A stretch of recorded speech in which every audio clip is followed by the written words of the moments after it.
Hey guys, welcome back to the Little Legends podcast. I am your host, the Blevins, and joining me as always is Boo. What's up, buddy? Hello, everyone. It is the co-host, Booposaurus, talking exactly like the Blevins coming at you. It's funny because I only do the weird like William Shatner pacing at the beginning, and I still don't know why. You've only been doing this for what? Probably a combined total of like thousands of episodes in podcast worlds, uh, across esports. Definitely hundreds. I don't think Thousands. is it. Do you like how I'm telling you? No, Well, thousands of let's episodes, see. I Lev. probably did 40 or 50 Hearthstones. Probably did another 20. No, it. Oh, jeez, I don't think it's 1,000 yet. I'm gonna Well, have to go back and do some math. we're absolutely getting there, and I'm doing great. Thanks for asking. I really, really appreciate it. I had a really good week in TFT this week. I was happy about it. All right. Well, we'll get to that in a second, Boop, because that is a segment that we have on the show, and we are going to. We're just gonna preface this. This is episode 25 of Little Legends Podcast, a TFT podcast, and we are in a very interesting week in TFT. We just had Legends of Runeterra come out from Riot, something that we've talked about in the past, and what we will probably talk about in this episode. But there's a little bit, there's a little bit of divided attention, I think, in the community. A lot of people are excited about Legends of Runeterra, myself included. And I think on purpose from Riot's side, didn't have a lot going on in TFT this week for obvious reasons. And for that, we don't have a ton of brand new news yet, but a couple things. This is a perfect little milestone, 25 episodes for us to do a little wacky something. We're just gonna roll with it. We're just gonna talk about TFT, the community philosophies around TFT. We're just gonna do it. We're doing this live, and we're gonna get some chat input, and we're just gonna kind of roll with it. So let us know what you think. If you absolutely hate this episode, be nice about it, please. But let us know, give us some feedback, and maybe we'll never do this again. Well, I'm actually really excited because some of the stuff is going to be free form, and some of our greatest discussions in episodes past have started off kind of like this when they were just tangents that come into is hyper rolling the way you're supposed to play, Yes. TFT, right? So Yep. I'm really, really excited about it. To be completely honest with you, I'm more of a go with the flow type of person. So let's go with that flow. Let's ride that wave, Yes. Blev. But we got to start with what we always start with. Yes, we do. We do have to start with that, and yeah, I'm also a go with the flow type of person. But no matter what the flow is, we are still Prediction Esports Podcast. PREEDICTION. Make sure you follow us there on their channel on Spotify and iTunes. It was funny. We were both playing League proper, or I guess AERF, with our close friend Mushu Beef from Broadcast GG, and formerly of Broadcast GG. Okay, well, you're gonna have to fill me in on this because I don't know this, but we don't need to do this on the show. Now my mind's gonna be blown. Okay, I need to just take that part out. Why would you tell me that now live on the show? I don't know how to process. There's a little Twitter post and everything. Do you not ask your questions? Twitter? Oh my god. Okay. Do you not ask your friends questions? Okay. I'm not getting into this. Just keep now. going. Keep going. You got it. You got it. Keep going. The reason I was bringing it up is because something happened in the game. Like, I don't remember what it was. He like saved me or something in game, and I made a joke like, "Oh, now you are the host of Little Legends podcast." And he rattled off. He was like, "Hey guys, it's Mushu Beef here. Welcome to Little Legends podcast. We're a Prediction Esports podcast. PREED."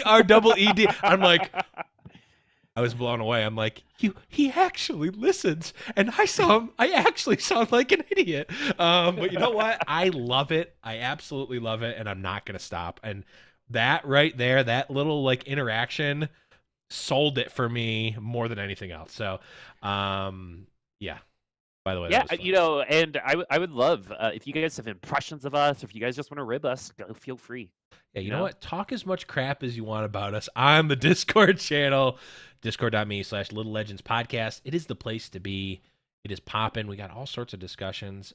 We have 404 file not found in the chat right now saying Best patch yet, 100%. And I have not heard a lot of people arguing with that point. And we'll talk about that in a little bit. One thing wanted to let you guys know, of course, is that we are still doing game nights every Friday. Twitch.tv/GiantSlayerTV. We're collabing with them to do game nights. You can go there to watch the game nights, and if you want to play in the game nights, head over again to discord.me/LegendsPodcast. We're getting new people every week, and it's been a lot of fun.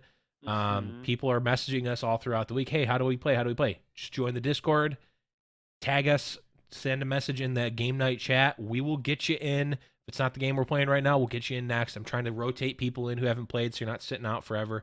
If we get a ton of people, we'll run multiple lobbies. Boop will run a lobby. I'll run a lobby. We'll run a lobby, and once we get spectate mode, we'll cast games, and it'll just be a grand old time, even more so than it is now. Yeah. I like watching sometimes more than I like playing. I like casting and ribbing you guys.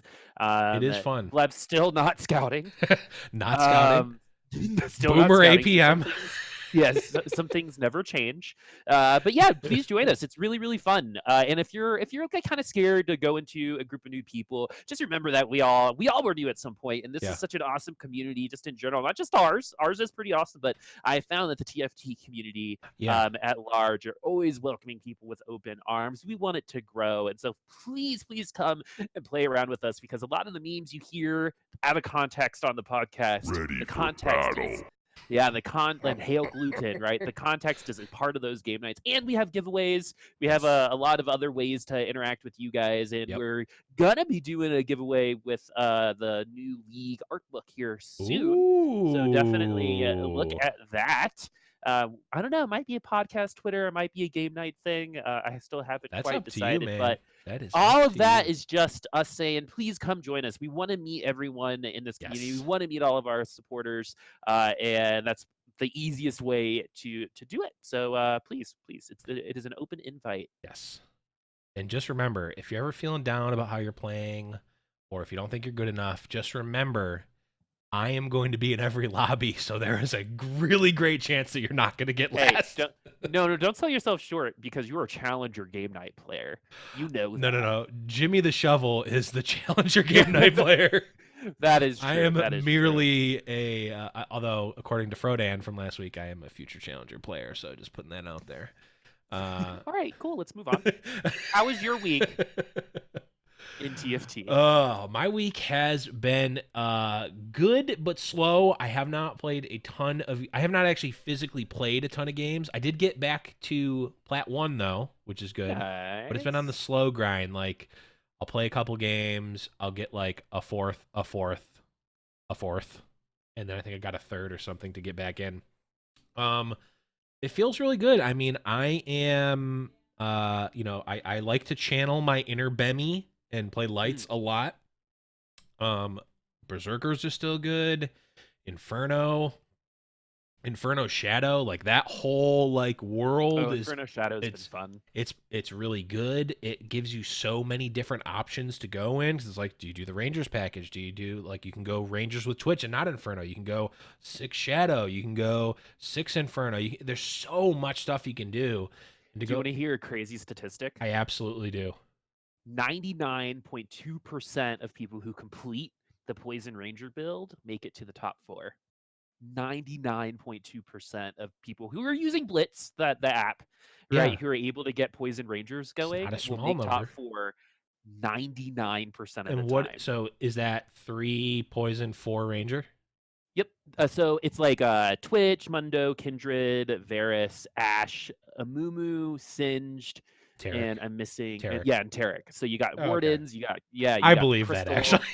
yeah. So like that's a 99, and the next kind of like 3 highest win rates are all versions of that comp. Yeah. So that's what I've been practicing. Yeah. And guess what? What's I'm that? a part of the 0.9%, Blev. I got 6th place running that comp for the first time. Oh boy. Yeah, let's get it. The only time in the last week I've actually gotten outside of the top 4 was with that comp. So wow. we'll see how it goes. But yeah, shout out to Blitz.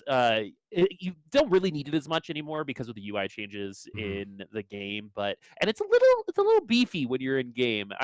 Because like it's like a big corner and you have to like expand. It takes up a lot of screen space, but Yeah. there's a lot of really good info and statistics out there. So if you're like Mhm. statistically minded, because there's not a lot of that that's just out there. Mhm. To go in there, just kind of see what's working and what's not, and what's those tier one comps. Because you know me, I've been playing Rangers forever. Mhm. I was playing, and that's why I lost so much LP in set one near the tail end. So Yeah. I'm excited that they're back. They're strong. That Ezreal buff also kind of mattered. I've been getting one shot by Ezreals, but Oh, it's nice really? to one shot them right back. That's awesome. Yeah, I have loved Rangers a lot as well in the past. And actually, when set two, or no, sorry, not when set two first came out, when Senna and Lucian first came out, I was all aboard the four Rangers Senna build that would just Hmm. like pop the Senna and just hit the whole back line, and you just like get the Senna buff on all of your Rangers. It was just super strong. It's really I almost it's hard to say, right? Because I think there's maybe this will be our first sort of deep dive into a discussion here that this kind of reminded me of. And this meta has made me think of a lot. Is a lot of people right now are saying this is one of the best metas that's been out there. There's a ton of stuff to play. There isn't really like the boogeyman right now. There's no Sivir and Friends that we know of, or Blade Master, Azir, Blender, Void Assassin. Like there isn't that bad guy that is like, oh well, we can just force this every time and win. It's like, well, you can run six mages, you can run Vigar mages, you can run uh Berserkers, Rangers, Inferno, Lights. Lights. Like that's just off the top of my head right now. And all of those comps can get like at least a top four, if not a top one, depending on the build. And I think that feeling is a really good thing. On the other hand, does a game like TFT, because like if that's the case, let's say that this is the perfect meta right now. There's whatever number 8 different comps you can play, and they can all possibly win. And you playing them optimally and building optimally and deciding what to go is the optimal. Let's say this is the perfect meta. Can a game like TFT survive like a almost like traditional chess, where like chess meta never changes, right? You're just playing this. If this is the pinnacle of TFT, does it only get air quotes here worse if we add more stuff to it or change things Well, or I think change the I think set? that's a really common kind of worry when it comes to game design and game philosophy, Yeah. right? So, the number one thing that we kind of have to consider, right, is we don't know what perfect TFT is, right? We talked to Right. Moore, he doesn't. I don't think they No know one knows. what what perfect TFT is, right? Mhm. And while we're very happy with this patch, and while we haven't found that kind of outlier team comp Mhm. just yet, and it feels really balanced. Even in chess, there's a strategy that's just like, don't do a strategy, Right. right? Like, just Mhm. blow everything up, because then that's been unstudied land, right? Sure. And I think this is the perfect time and opportunity to start doing that with some of the comps Mhm. in TFT, because you don't get a 99.1 or 99.2 top four without that being a little bit of an outlier, Right. right? And Twitch is getting stronger and stronger, and a lot of our champions have gotten buffed over the last Mhm. couple weeks too, and I think that's another big reason why this feels so good, Yeah. right? It's always nice to feel your favorites get stronger rather than get neutered and get weaker. Mhm. Blade Master players, you're still finding success, Yeah. right? And so it's not like you were completely gutted, right? It's just things seem very even level right now. But with a game like TFT, I think they're gonna, and Hearthstone and other card games that can feel a little bit stale. I think we should just kind of live in this for a second, right? We don't Right. know when this is going to happen again, Yep. right? And to think like, oh, where do we go from here? This is it, right? I think takes the credit away from some of the innovators on that game Mhm. design team, Mhm. right? Because they seem stoked about the next set. I don't know if you felt that, Yeah. but I feel for some reason them super excited. I mean, the theme is space and Pulsefire and Odyssey, Mm-hmm. right? And so I'm really excited about that. But to get back on your question, it's like, who is it? You can say that this is peak TFT, right? And I feel like we've said this a couple times already about set 2 and partially about set 1 Mm-hmm. during some of the metas, but things have shifted. So the question is like, when they do touch the numbers again, right? Now would kind of be like the best time to switch sets, right? Kind of like Right. leave this patch in. Everyone seems to be really happy. Yeah. Or just kind of like move something else, right? Because some things still haven't gotten the chance to be that void assassins, or Right. you know what I mean. And Mm-hmm. so how are they going to balance it? Are they going to balance it for interactivity, or are they Right. going to balance it for fun and interactive is always a game design philosophy that everyone should have. With the RNG, with elements, it's like, oh, certain maps will have better, cloud maps have always been better for Yasuo Mm-hmm. and Kiana, right? um for me, I think it's kind of like with games like Overwatch, per map should have its own kind of lobby and meta. Yeah. And that's kind of like where I want to go. This is all changing for set 3, but for set 2 specifically, I think we are really close to peak TFT right now. And if you're trying to get into TFT, now would probably be another really great time Mm-hmm. versus getting in at the beginning of the set. But this is me kind of like long and, you know, loquaciously speaking about the fact of saying, you know what? I don't think it matters. I don't think like your question really is going to affect TFT in the end, because I think the I think people it who was are a dumb playing. question, and you should feel dumb for asking it. Is what I'm No, hearing. no, no, it wasn't. It I wasn't, know. because I think this kind of goes along to like that hyper rolling discussion Mm-hmm. is when you're describing TFT to somebody, right? How are you going to get them to like the game, right? Because there's Right. nothing worse than being like, I loved The Witcher, you got to watch it. And then you're sitting with them while they watch The Witcher. You're not even watching the show anymore. You're just watching them react to Right. the show Yeah. the whole time, right? Like, how are we going to sell and increase this community Mm-hmm. a little bit better? And I think the best way to do it is to say, you know what, there is no right way to play. The Mm-hmm. fact that there is so many different options for another group of game developers might say that, maybe there needs to be, a hierarchy of comps. That's what clean gameplay is, right? Because if everything can kind of work, what are we really testing in terms of skill? Yeah. I mean, that's a really good. What was the word you used? Loquacious. Yeah, the long and loquacious take. Loquacious. Yeah. I think.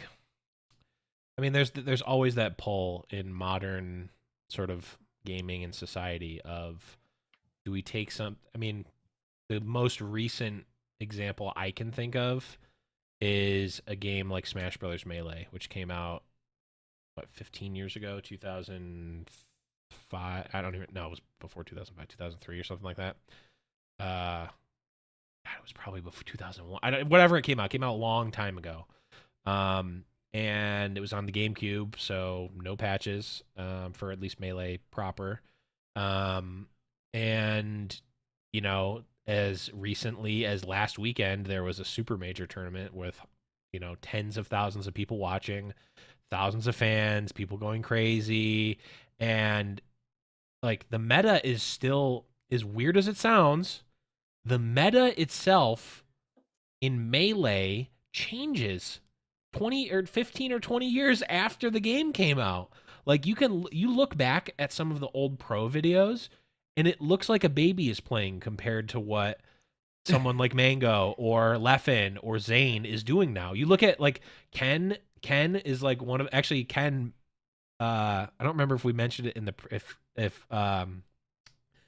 if Frodan mentioned it in the pre-show, if it was on the episode or not, but Ken Ken is one of the like OG Smash Bros. Melee players who was on Survivor. That's why Frodan mentioned it, because he's his friend. Uh, like you look at some of his old videos, and yes, he's going to be way better than most of us. But like if you put Ken up against Zane, who just won Genesis 7 and is one of the best players, and I mean depending on the rankings, is one of the top players of Melee in the world, who also plays the same character, Marth.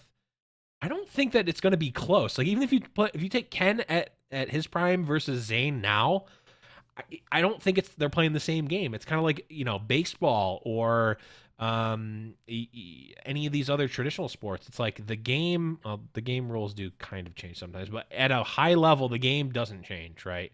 You're still playing 9 innings. You're a pitcher, a batter, and Yeah, the players in bumpers the are field. still there. Everything is still there. But the game changes, right? Pitchers in the 60s weren't throwing 90 miles an hour, but they are now. Or if they were, there was very few of them. Yeah, then you've got your knuckleball specialists, right? Right. You've got crazy stuff that happens, and I'm just one, and so you've got that, and like figuring out a game system that is, or a base game that is so good or fundamentally balanced in a way, and having something that's great that people will play for years versus, well, this is fun now, but like when's the new set coming out? And that's Well, I think the greater discussion is really like, how did we get here, right? How did we get Mhm. to the point of being able to compare other patches and seeing what other patches have done to come here at this moment and say those things, right? To Right. say, all right, this patch is undoubtedly one of the freshest feeling, and they didn't even change that much compared to Right. some other patches, Yeah. right? But where did we come from to get to this patch specifically for people like 404 to say best patch yet 100%, Mhm. right? Or for us to come up and say, I haven't really heard many people saying otherwise, Right. right? How did we get here? What choices did Mort and the team make Mhm. to bring us to the point of, all right, this patch feels good. Why? I think instead of like discussing what makes TF, like how to play TFT in this current patch, I think a little bit more entertaining to kind of think about and dive deep into is why this patch Right. why does it feel so good, Mhm. right? Because in terms of changes, in terms of number of changes, in terms of what they changed, it didn't, outside of some bigger number changes to characters like Ezreal, right? It wasn't Mhm. a ton in terms of numbers, but Right. in response to everything that preceded it, it really brought everything back kind of towards the middle, right? It really, really felt like in terms of some team comps, right? Mhm. They're either dog shit or they were really good, Right. I have a theory. right? This time around, though, it's like everything's getting to get towards the middle, and through popularity, either by how fun they are or Mhm. by how good they are, we'll definitely see some separation because things don't stay in the middle. Gamers don't like to stay in the middle, right? We're True. min-maxers. We need to put things, in a hierarchical order. Right. And I think what this patch has allowed us to do, and this is the best part about it, is kind of figure out what that hierarchy is again, Mhm. right? Because when you're talking about Crystal Rangers, right, that's not and Poison, it's not a combination of words that we've been saying for that long, right? But Right. because of whatever happened in the previous patches coming into this one, it has allowed that team comp to find consistency on ladder Mhm. up to 99 percentile, right? So Yeah. what do you think? What do you think has kind of brought us here to this point? What was kind of the issue that might have been plaguing other patches? This is for chat too. That might have been plaguing other patches Mhm. that we're not quite seeing in this one. I have a theory, and uh it starts with the breadth of different comps that are playable.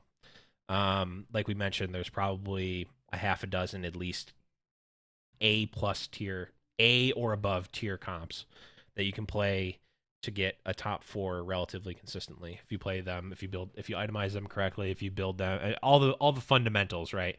We're assuming you're playing the fundamentals here. You're not, putting a Spear of Shojin on an Olaf or anything like that. Shout out to Eric Thomas, by the way. Or Morello's on a Maokai. Or Morales on a Maokai. Shout outs to you, Boop, at game night. These are the types of things you can see at game night. Head over to discord.me/legends podcast to join the game night on Fridays. Got to get that plug in there. I think one of the things that I mentioned before, there's no boogeyman right now. Now, we have not played 10 million games. There's also, maybe this is a different conversation or a sub conversation.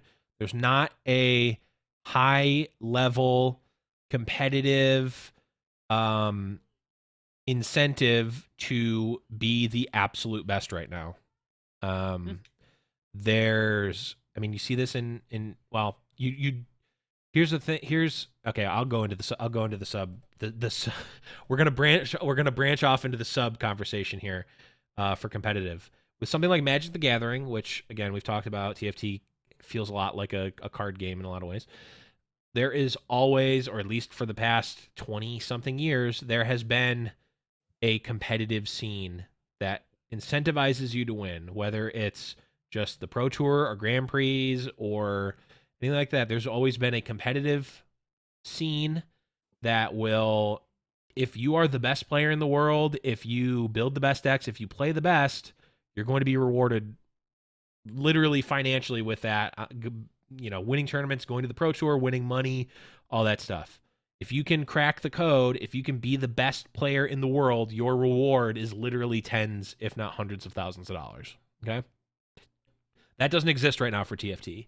Right now, if you're the best player in the world or the best player in your server, which we've seen those players, Soju, Milk, any of those top players, they've been trading places. What you get is a thumbs up and maybe a tweet from Mort Dog every once in a while. And I'm not trying to say that that's it's just different, right? There is no reason inherently besides like I get my screenshot that I was number one on NA. There's no reason to be number one, right? Or to win consistently or to optimize the best strategy. So I'm not saying that these players like Milk and Soju are bad or that they're not doing the best strategies. They very well may be. But there's not that sort of, even if some of the players are, that next level down, if you look at top 5 players, maybe they're all the most competitive people in the world. All they want to do is be number one. They're trying their hardest. Okay. The next 5 down, maybe they're also doing that. The next 5 down, maybe they're doing that. But like the next 75 down, maybe they're just really good at the game and they don't really care that much. Maybe they're trying and they just kind of peek out. And then what about the next 1,000 down? Are they trying to find the most optimal strategies and try to be the absolute best? Maybe they are, but there's no like, hey, if you jump up 300 spots on the ladder, you're going to get you're going to get invited to this tournament qualifier where you could win $100,000. All of a sudden, if something like that happens, I think that we see TFT shift dramatically, at least in the long run, almost completely from what we've seen. Because right now there's just not that push to be that much better. You can, at a certain point, if you're number one or if you're top 5 or if you're top 10, if you're at a place where you're complacent, you're not going to be pushed, right? There's not someone that is trying to push you out of that spot for any particular reason. If Soju dropped down to top 100, yeah, people would troll him on his chat, but it doesn't matter, right? So I think that part of that keeps it not stifles innovation, but it doesn't breed it. Like for Pro Tours, for Magic, for instance, people keep their strategies and their deck lists and their testing very, very insulated because, and you almost always, at least with the old, I'm talking about, I'm just going to use the example of what it was for like the past 15 years, not necessarily the new MTGA era for the Magic people who are listening. I'm talking about traditional old Pro Tours, not necessarily Mythic Championships. It's a little bit different. You have these teams that are testing for the Pro Tour. They usually bring in a lot of people who aren't qualified, and they're literally like in a house testing these decks. And like before that, there's maybe there's like usually like 1 or 2 open tournaments, and they happen right when a new set is coming out. So there has not been like these weeks of testing and innovating new decks. It's like usually like 1 or 2 maybe weeks before there's some constructed events where people are going and they're trying to win. But then the Pro Tour happens and there's usually like 2 to 3 like decks out of nowhere where like the top teams, like the Channel Fireball teams, the Pantheon teams, like if you're a Magic person, you know what I'm talking about. I'm sorry, I'm going inside baseball here with Magic the Gathering. Sorry, folks. But like these teams come out of nowhere and they're like, holy crap, I didn't even realize that interaction, like I didn't even get that would happen. I didn't even think about that. Or like I didn't even like, this is way more powerful than I expected. That's happened so many times. And there's just that much more incentive to win a Pro Tour because you win $100,000 or something like that. And like that being there, again, Magic and TFT are very different, but that sort of level being there incentivizes people to push it to that maximum. Like you said, Boob, I agree 100%. Gamers are min maxers, but we don't even know what the max is yet because there's no reason for us to be there. Okay, I've ran out of breath. There's here's my my counterpoint. side. Okay. All right. So I agree with a lot of what you said, right? But I think the greater philosophical question is, just because you can make a game competitive, is it worth the business dealings to do it that way? Right? Not necessarily. Nintendo has made a killing on family competitiveness, right? Hey, Mm-hmm. you're going to compete with the people in your room, right? You're going to play Mario Party together. You're going to play Mario Kart, right? They've made millions upon millions of dollars shunning esports pretty much, right? Like, Yes. we could talk about Melee and Oh what yeah. Nintendo has done to the Literally Smash anti community. esports. Not Yeah, even as exactly. apathetic anti. Yeah.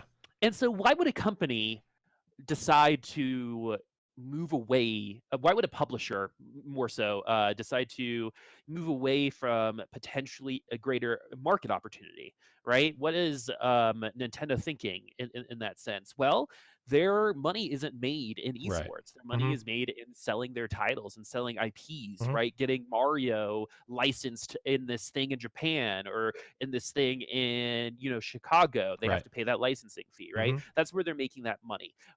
What is TFT like in terms of the esports ecosystem, right? The people who want there to be a tournament, right, are still only 1 to 2% of those players, If that, right?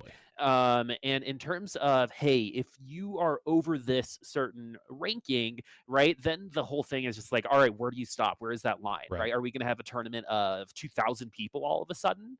Right, because we have incentivized everybody, and Mm-hmm. then the line just becomes top 10 on ladder, or the line becomes top 100, Mm-hmm. or this and this, and then, well, if we're going to do it for TFT, what are we going to do for these other things, and blah Right. blah blah. In terms of incentivization, it's different for a lot of games, right? In TFT, you're very incentivized to stream this game, right? It's a Mm-hmm. really easy game to watch. And that's how most of these people have gotten known in terms of this community would be as a streamer, right? Yes. You could go into fandom legends, but even those tournaments aren't super well known to like the hyper casual players of TFT, Right. right? So in terms of incentivization, prize money is not necessarily the only thing that you can do. What I Sure. really agree with you though is the fact that there isn't any incentivization in general right now, Right. right? What that looks like can totally be, all right, if you're ranked in the top 100, you're all invited to the LA studios, Mm-hmm. for Riot Entertainment. We're going to do a 50K TFT tourney the 3 days before Worlds Yep. or And Boob something. and Blevins are casting. Yes, Yeah, yeah, yeah, yeah, I've read yeah, it. Yep. yeah. Yep. Uh-huh. Mhm. And I like it. so, I like it. but also at the same time, you're running a Legends of Runeterra tournament. You know what I mean? Like, Mm-hmm. because TFT also was so reactive in terms of its popularity, Right. right? Mortog said it himself that the popularity astounded them, right? Yes. It doubled their doubled mark. Right. And it's all going to be reactionary from here on out. So all of these plans, everything that they do is new, or in terms of the business world is on the early end of planning, which is Mm-hmm. unfortunate, right? So that's why we've had to wait for so long, and I think that's a big reason why Mort and the team has been so open about, all right, this is what we're working on. We want you to know that we're really working on this, and Mm-hmm. that's great. But there's going to be a certain point where K3 and even the professor have to have incentive outside of just I love this game in Right. order to play, because why not just move to LOR, which is going to have more esports probably, right? They Right. probably already expected it to. Or why not move over to the next greatest thing, Mm-hmm. right? Because you're not Right. getting anything out of TFT outside of just play. You can't even play with your friends really. And Right. so Yeah. there's no spectator mode. Everything needs to be decided after it comes out on mobile, but really the core of what we're both talking about, I don't care what it is, if it is a tournament, if it is kind of just a special in-game thing, that Yeah. incentivization does go a long way. And I don't think gamers necessarily need a ton of Right. incentivization, but they need a little bit of it. Mm-hmm. And the wonderful development team, I think, has been doing exactly what they need to do in terms of, sticking with the game. Oh, we have plans. We have plans. Once we see these plans become reality, then we can kind of really decide, all right, what's going on here, right? I would love TFT esports. Casting TFT would Mm-hmm. be a dream come true. right? But Very fun. in the gaming economy, in the ecosystem, is that where TFT lives, right? And if you ask anyone, if like we've asked Noah, we've asked Frodan, we've asked a bunch of other people, the answer is I don't know from a Right. lot of them. We need Hmm. someone to kind of say yes and then do that Right. vision, because right now Yeah. we're doing nothing. And that's like my biggest gripe with a lot of this stuff is just like, all right, let's get stuff going. Fandom Legends is awesome, but these are all kind of spun up through independent people that want the Hmm. community to grow, right? Why be number one? Like you said, what is the point other than bragging rights? Right. For a game like League of Legends or Overwatch, you have the opportunity to potentially be scouted by teams, and there's a path to pro allegedly in Overwatch, and Yikers. and in TFT there's really none of that, so they have to create it. So Yeah.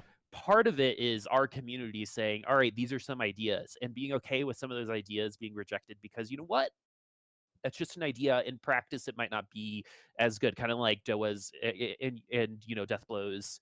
Oh, maybe we should balance this way, or should be set 1.5, Yeah. right? Like, Hmm. sounds good when you first think about it, but when you kind of go deep into it, right? It would be great. Or it wouldn't be as good. And in a game like this, it's hard to not feel like the redheaded stepchild, right? Where we see the wonder of League of Legends coming out. We see the opening ceremony with augmented reality. Hmm. And then we see TFT and we're like, okay, cool, No. right? Yeah. Um, uh, and I think that also kind of adds to that feeling of, oh, we need something, give us something, and they're going to give us mobile first. But after that, we shall see. Everything that we're discussing, I guarantee they've talked about. It's all Hmm. about now.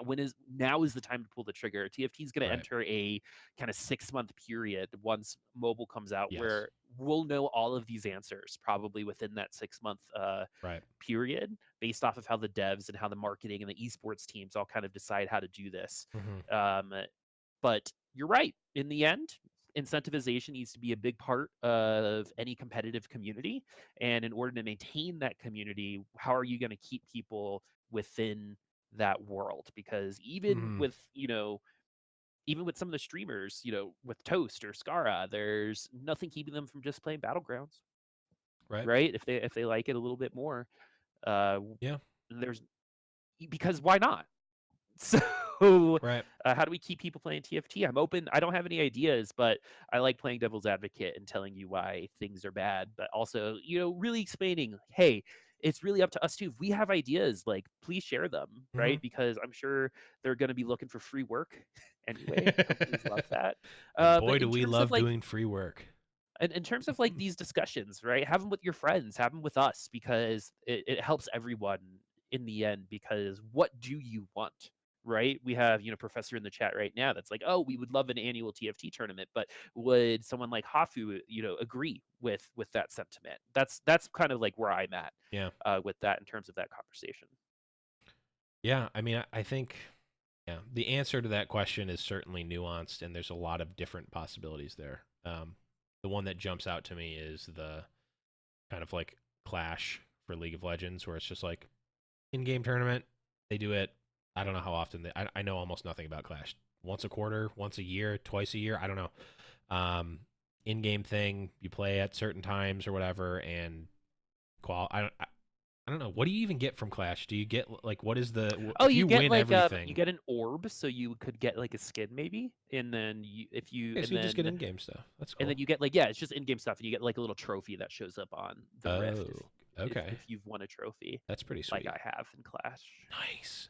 So you get exclusive in-game stuff. That I mean, that's cool. I think that's really cool. I think that would push people. And then if they had like a yearly one where you got like I don't know, they did something where you went to like you said maybe a tournament before Worlds or after or during or middle. I don't know. All-Star weekend or something like that. That would be really cool. But Mhm. this is not the episode of where we figure out what the answers to that question are. Well, and we all have to kind of like realize too that Overwatch League didn't start at that scale, right? The Right. Overwatch League is there because of a company called Carbon Entertainment, and Yep. and then a lot of tier 2 Overwatch has been supplied because companies like DGG and Elo Hell, and this is all Overwatch put on tournaments that Mhm. allowed tier 2 and tier 3 players time on screen to get better, Yep. right? We don't quite have that with TFT. We have Deef Erickson doing his stuff with his cities with Yep. the TFT, but in general, the tournament Giant Slayer. scene is still trying to figure itself out too, Mhm. right? And until all of that kind of comes together and Riot feels comfortable with where TFT esports is headed, that's when we'll probably see a trigger get pulled. But Mhm. really, like, we also have to understand that a lot of some of these other big name esports all started with things like game nights for Giant Slayer, Right. right? And those people happen to be the only people who all of a sudden knew how to produce TFT events. Right. And then all of a sudden, those people are the ones producing them for Riot, right? And so, with Carbon Entertainment, before Overwatch League, almost every single one of those observers ended up working for Blizzard right after, Mhm. right? After they took back contenders. And so I think there needs to be some community stuff too, where we're all kind of deciding, all right, are we going to stream? Are we going to do this? Like, what is it? Do you, if you Right. can't stream on your own, do you want to participate? Right? We need to come up with those ground rules in order to like really figure out where this is going, because right now there is no answer. So we're kind of just like grasping at straws. Oh, this could work. Oh, this could work. Right. Entertainment versus competition, Mhm. right? But no one is, but no one actually knows the answer. And so that's where I think we need a little bit of guidance from Riot. Yeah. I think I think you hit the nail on the head. From the Riot side, I think I barely even remember the point I was trying to make, but because we're now on like 3 levels of Inception away from what we were talking about originally, which is great, and what this episode is kind of going to be around. I think one of the points I was making is that we need, and maybe needs not the right way. Okay, we need that sort of incentivization if what we want to see is the top level of competitive Teamfight Tactics play on a micro level. Like, if we want to know what the optimal strategy is for any given patch, we need to push people or incentivize people to figure that out and master that, right? And yes, we were talking about why this meta. We're talking about why this meta is so good. we And then you went the competitive and then side, I went but a completely different way. that's fine, right? Yeah. Because these are, I want people who are listening to this to have discussions like this with their TFT Yes. friends, right? Go ahead and be an armchair CEO for a second, Yes. right? Because the community is all about it. And so let's talk about how we make this community the best. And that's all you were doing, Blev. Yep. But now let's get back to the original point Okay. Why of this set is why so good? is this Because I actually do have a right? theory. Why is this patch so good? Yeah. Why is this Because patch so good? you would think that, if there was an argument for, all right, there's a lot of things that are good that could just be like, well, it doesn't that make this hyper RNG dependent, right? Is that good gameplay, or was it No. already Yep. hyper RNG dependent? Blah blah blah. There's arguments for everything. I think at the lowest level of why this is fun for me as a player and why I think this is a great meta is that you can start the game with almost any item and feel just about as good as any other item. Now, there's certain items that are going to be better. Obviously, you want your spats and your swords right now. Infinity Edge is very strong, but you can start if you're after your first PvE rounds, you've got you've got uh, AP items, or you've got items for a Zephyr, or you've got a static shiv or something like that. You can make that work. There is a comp that is a top 4able comp that can run those items, right? You can even use like Ionic Spark and stuff, like almost every single item that I can think of, with the exception of maybe Titanic Hydra and Iceborne Gauntlets. The jury's still out on those. I think you can abuse those, but pretty much every item right now is at least like playable and decent. And if you remember the times when like Void Assassins was good and like spell damage is really bad, and you get like, yes, if you get a bunch of rods, like you can make, like, even when like Death Cap was bad at times, it's like, man, you get these items and it just feels awful. My theory is that because there's so many different comps that do different things. It's not like, oh, well, we just make the best Infinity Edge comp and that's what we do. It's like you can go Infinity Edge. Like you've got on one hand, you've got the like Rangers comp, which wants damage and attack speed and Infinity Edges, and then you've got Infernos, which there's a little bit of crossover between those two, which is funny. Um, but like you've got like Inferno Mages or Ocean Mages is the other end. Both of those comps can win, and they both have drastically different items. And there's a lot of things in between those two that are also good and can use like the full spectrum of items.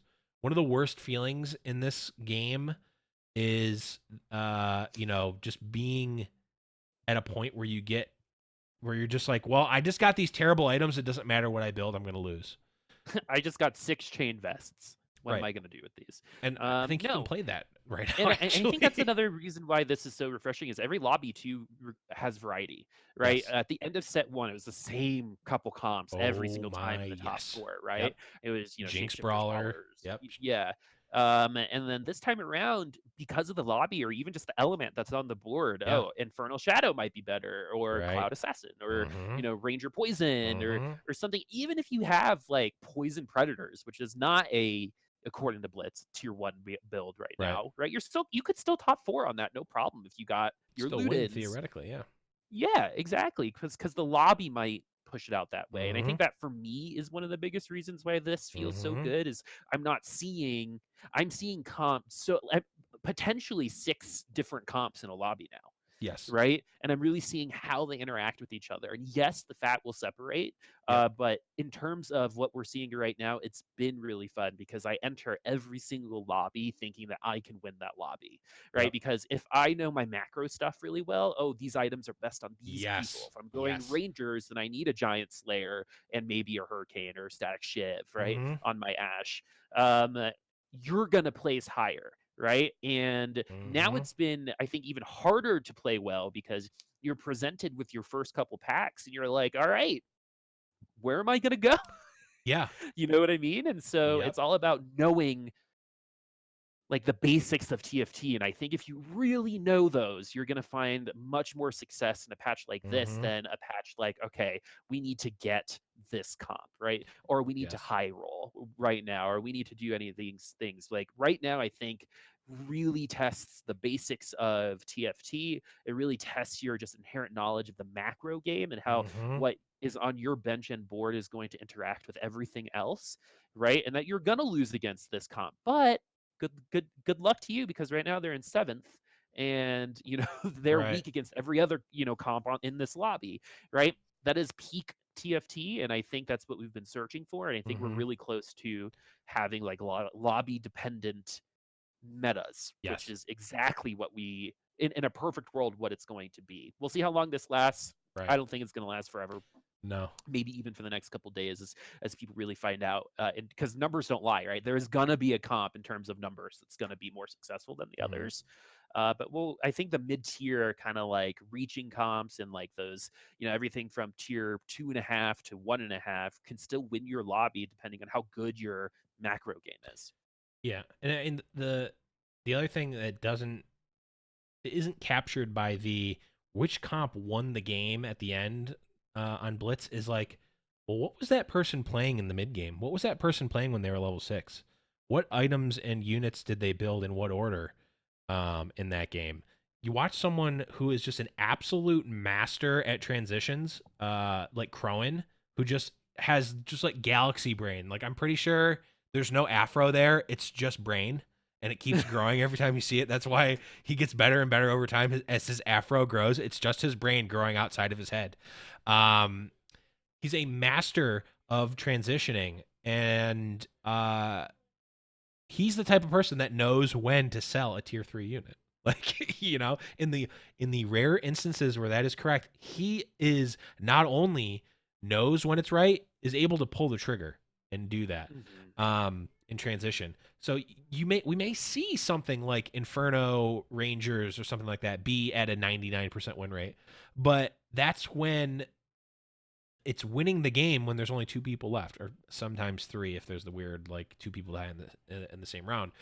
there's only 2 people left, right? And depending on where the game came up, like how much gold did they end with the round before they won or lost, right? That's another thing. Like, did they roll a ton and get this perfect comp at the last second, or were they running this for 6 rounds and it was just so strong? Those are metrics that we don't see and can't see right now that I think really change those comps. And it doesn't and another part of the reason why I think this comp is so good is piggybacking off of what you said, Boop, is it is hard to make the right decision because you're presented with so many options. But I think right now, because of that, you're rewarded so much for making those right decisions and not necessarily because you high rolled.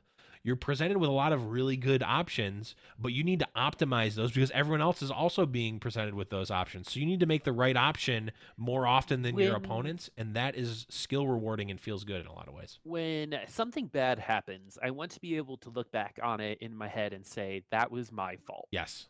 Yes. And I think that you can say that a lot in Yes. this patch particularly, Mhm. right? Because there have been a lot of patches where there have been comps that it's like, all right, you high roll, you get 8th or Just 1st, lost. Yep. Yep. right? Guess I Like lose.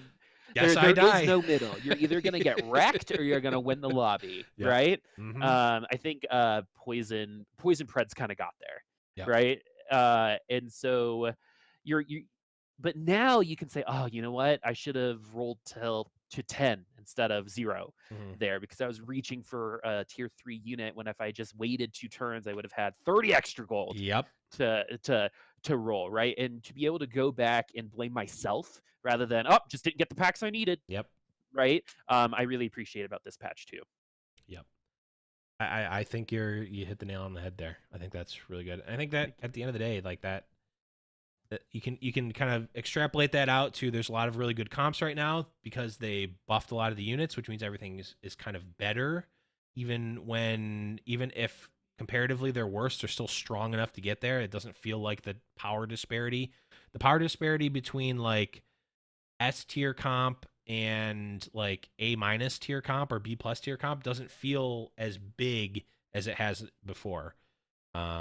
In some cases, I mean, there's still like S plus, like I can't possibly lose comps, but there's always going to be those outliers, and that's another part of the cool thing about TFT.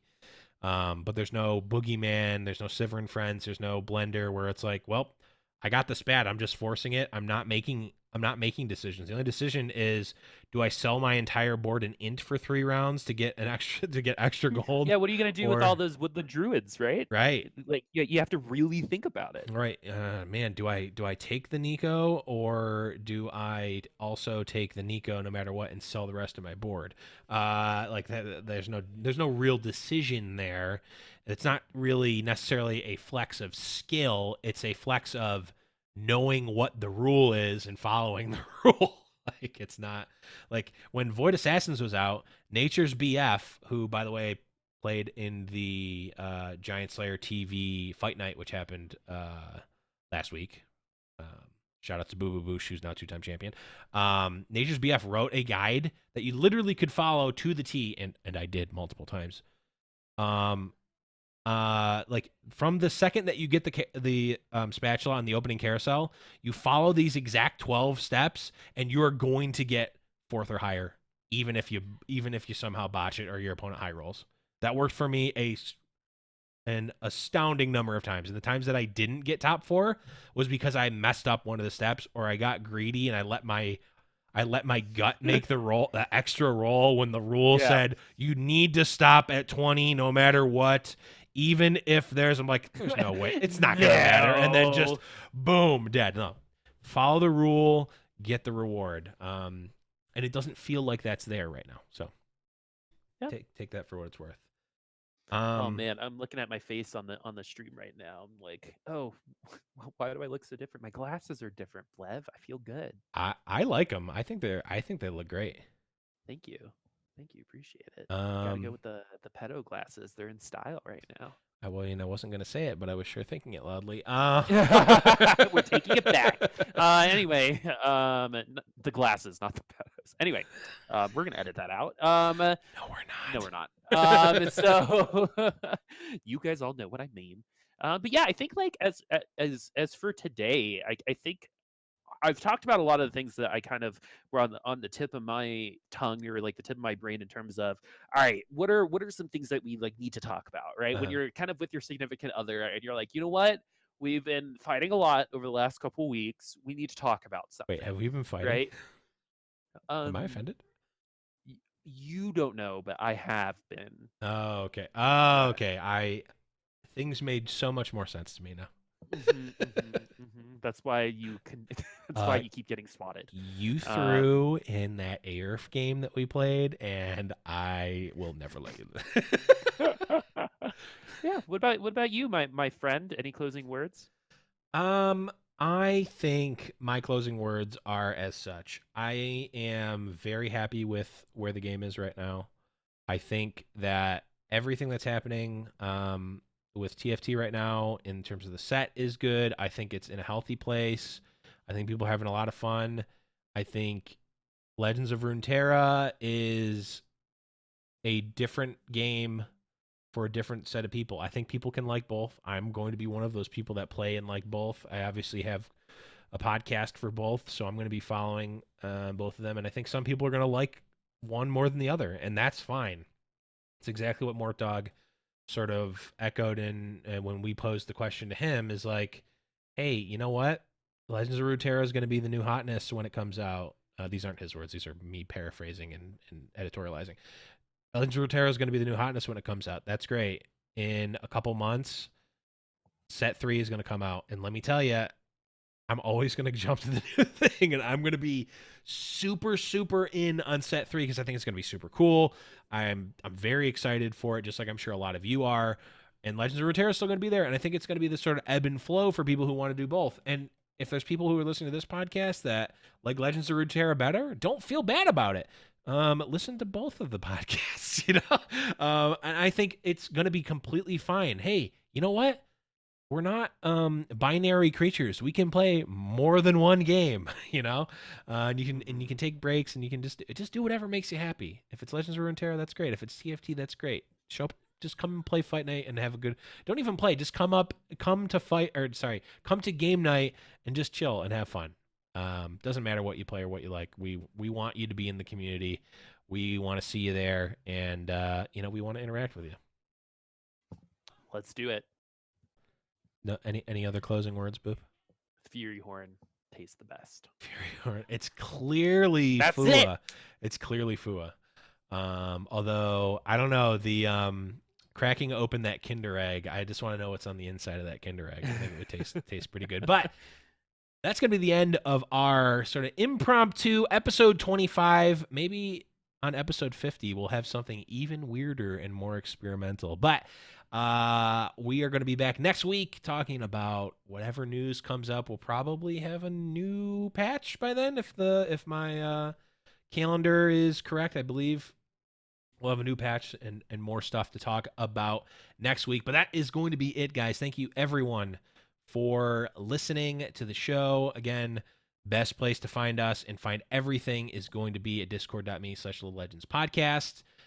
If we want to find you, Boop, around the internet and other places, where can folks find you?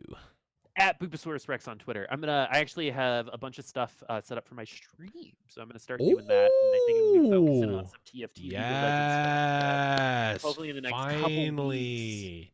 I'll start streaming because Finally. when everyone tells you, including people who are very successful in the esports industry, you know what, you should be a streamer. Maybe you should listen. And so No, I'm gonna learn what I learned before about you, Boop. You would be a terrible streamer and you shouldn't even try. well, screw you. It's gonna be hopefully I can get my old account so I don't have to be Booposaurus 1. Just what's your PBE account? Boobosaurus 6969. That's a much better name. You should do that one. Yeah. You can find me on Twitch at Boobosaurus 6969. No, you can't because I just took that account. That's gonna be it, guys. If you want to follow me and my stuff, just go to the Discord and find me on Discord. Hit me up. If you do want to check out, and I'll only plug this on this episode because it's the new hotness. If you do want to check out the Legends of Runeterra podcast, you can go to discord.me/RuneTerribleRadio. It's like we're like sister shows, is what I'm gonna call. We're sibling shows, is what I'm calling them. One has more hair than the other. One does have more facial hair than the other, but one has a little more pizzazz, or at least a similar amount of pizzazz. I don't know. I can't. It's like asking. It's like talking about your children. I love them both equally. I love them both the most the same. But that's gonna be it, guys.